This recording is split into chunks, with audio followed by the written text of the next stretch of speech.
If you go on the other spot, the one minaret will disappear. If you go to the other one, second minaret.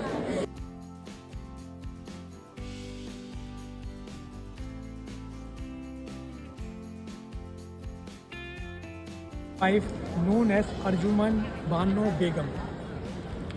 After the marriage, the title had been given to her Mumtaz Begum.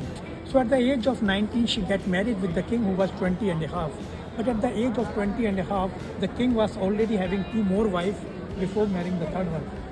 The name of the first wife was known as Sarhandi Begum. The name of the second wife was known as Fatehpuri Begum. Begum in Muslim is known as wife.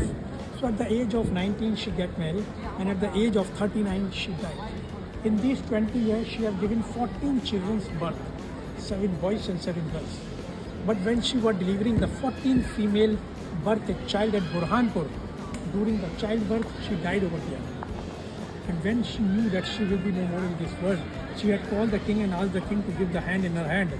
After holding the hand, she said, "Darling, I was with you from the last 20 years. I have seen the good days, I have seen the bad days.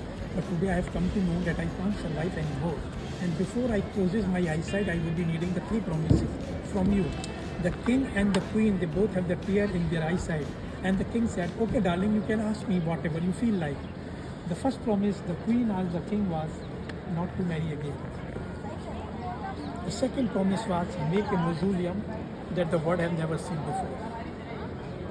And the third last wish was to take the care of my remaining 7 children, because out of 14, 7 died when they were infant, when they were small, and 7 survived. And then after she have closed her eyesight forever. The king started weeping like a child, shouting her name, "Mumtaz, don't leave me." But you know that it was will and wish of the God, whosoever have come have to go one day. It was her turn. She had departed from the life of the king. After losing the queen, the king had not come out from his palace for 6 months. He was continuously crying, sometimes in the day, sometimes in the night. All these things have affected him so badly